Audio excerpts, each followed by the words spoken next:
नमस्ते। आमतौर पर यह माना जाता है कि हम सब भाग्य के अधीन हैं और भाग्य के अनुसार हमारे जीवन में सब कुछ होता है। किंतु भाग्य क्या है, भाग्य क्या हम लिखते हैं? तो श्री अरविंद यहाँ एक बहुत प्राचीन रहस्य है जिसको हम भूल गए हैं। वास्तव में भाग्य हमारे और हमारी प्रकृति के बीच में होने वाला ट्रांजैक्शन है, और इसकी जो नियंता है वो भगवान है, वो देखते हैं, साक्षी है। और ये ट्रांजैक्शन क्या होता है? हम प्रकृति के अधीन हो सकते हैं और प्रकृति की शक्तियों के अधीन हो सकते हैं, या हम प्रकृति की ओर आत्मजयी की दिशा में बढ़ सकते हैं। हम जिस जिस चीज की प्रति अधीन होते हैं प्रकृति में, उतना अधिक उन चीजों का के हम अधीन होते जाते हैं हमारे भाग्य के निर्माण में। इसका एक उदाहरण ले लें कि यदि हम बाहरी परिस्थितियों के दास हैं, गर्मी, सर्दी, वर्षा, इनसे हम पीड़ित होते हैं, तकलीफ में हो जाते हैं, तो हम इन चीज़ों के अधीन रहेंगे और ये हमको पीड़ित करेंगे, हम पर इनका प्रभाव होगा, और हम कहेंगे कि ये हमारा भाग्य है, हम क्या करें।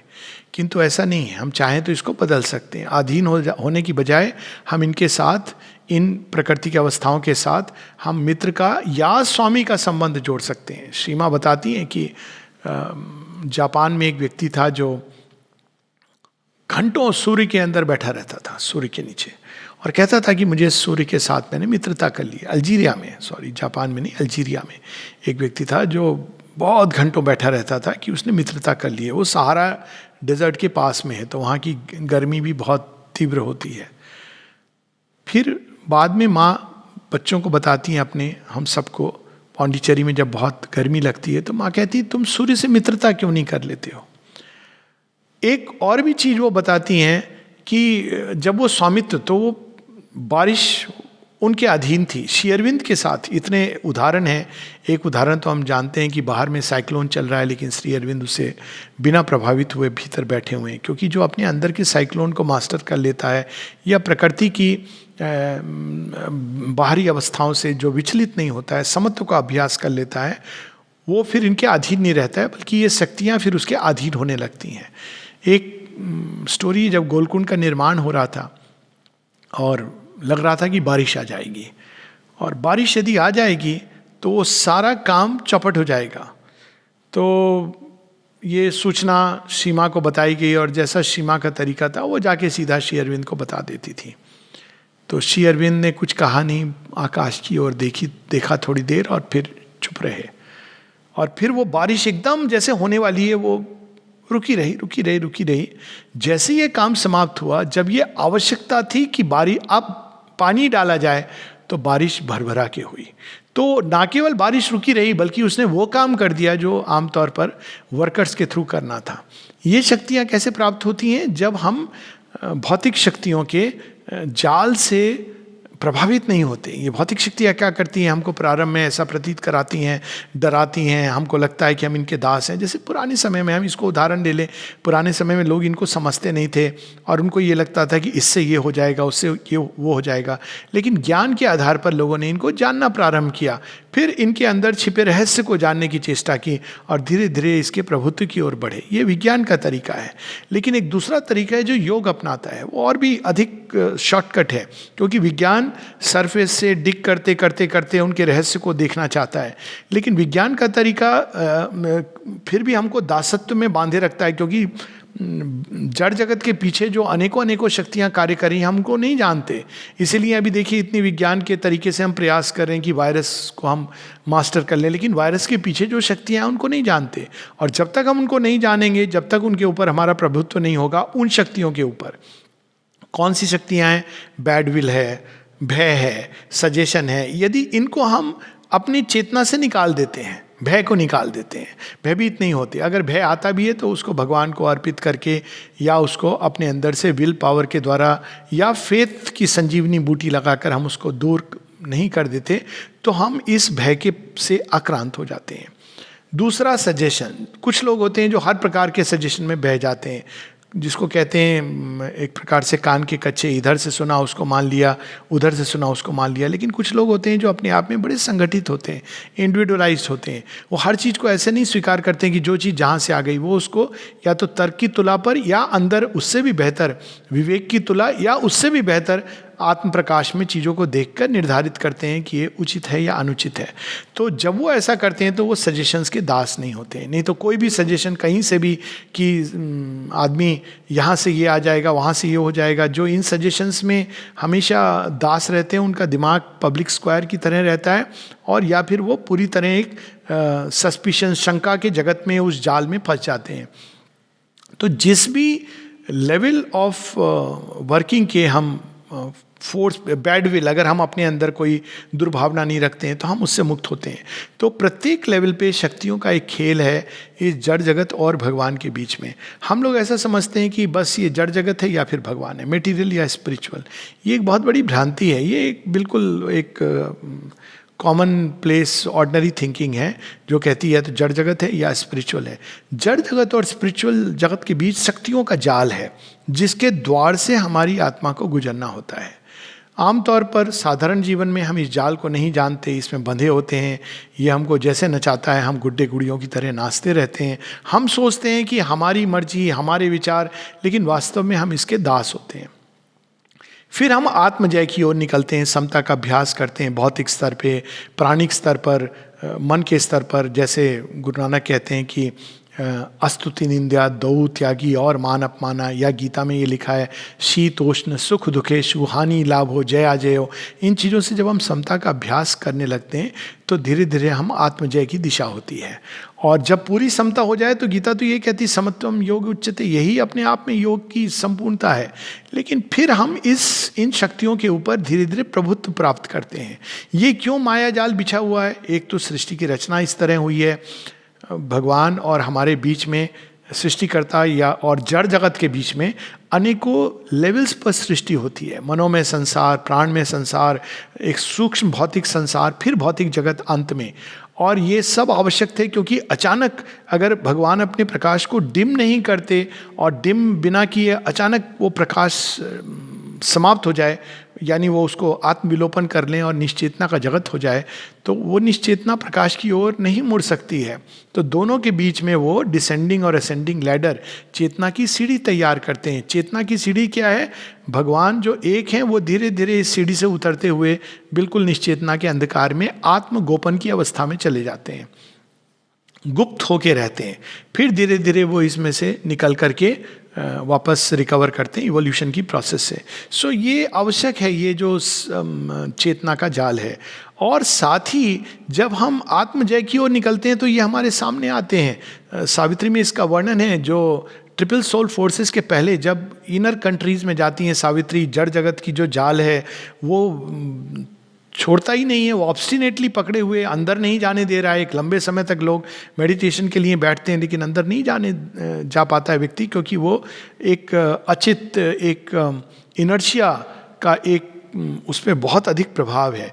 लेकिन यदि हम अभ्यास करते रहें और ग्रेस के द्वारा भगवान के नाम का स्मरण करते रहें तो एक समय आता है जब ये कठिनाई चली जाती है। फिर प्राण जगत का जाल आता है, वो क्या करता है? ऐसे अनुभव हम लोगों को देने लगता है, और जो अनुभव की तलाश में निकले हैं, जो किसी इगोइस्टिक कारण से, एम्बिशन के कारण भगवान की ओर मुड़ रहे हैं, वो वहाँ पे सॉर्ट आउट हो जाते हैं, एलिमिनेट हो जाते हैं। ये राउंड 2 का होता है।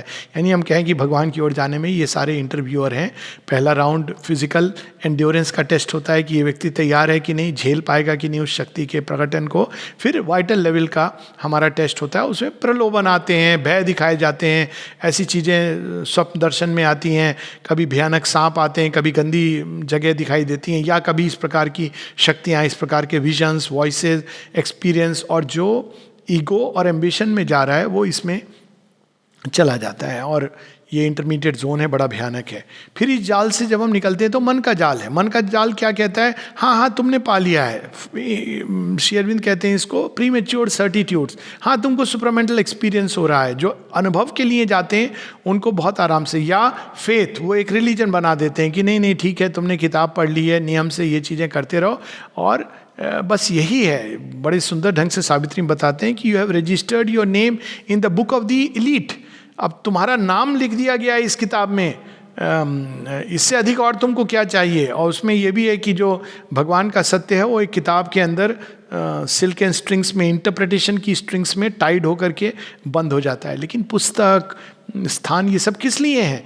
ये चीज़ें हैं हमको अपने अंदर जाके उस सत्य को रिप्रोड्यूस करने के लिए, वरना उनका कोई महत्व नहीं है। नित्य नियम हम लोग गीता पढ़ते हैं, नित्य नियम ये किताब पढ़ते हैं, आप श्री अरविंद की वाणी भी पढ़ते हैं, लेकिन अगर हमारे अंदर अभिप्सा ही नहीं आए कि हम इन चीज़ों को रियलाइज़ करें, और अभिप्सा के साथ जो सिंसेरिटी चाहिए, समर्पण चाहिए, त्याग चाहिए, तो फिर ये व्यर्थ हो जाती हैं चीज़ें। काम करती हैं लेकिन बहुत लंबे समय लेकर के, और फिर हमको मार्ग में ब्लोज आती हैं, क्योंकि हम अभी भी उसी जाल में फंसे हुए हैं। तो मनोमय जाल, इन सब से जब हम बाहर निकलते हैं, खासकर जब हम इन चीज़ों के केंद्र में अपने केंद्र को ईगो नहीं मान करके, जो एक लिमिटेड पर्सनालिटी है, देश काल से सीमित है, हम अपने अंदर उस सत्य को प्राप्त करते हैं जिसको श्रीमद् चैत्य सत्ता कहती हैं, तब हम इस जाल के जो ये भ्रम फैलाता है इसको हम देखने लगते हैं और इससे बाहर निकलना चाहते हैं। एक बड़ी सुंदर कहानी है कि एक सिंह नया नया पकड़ा गया, सिंह शावक, और सर्कस में गया,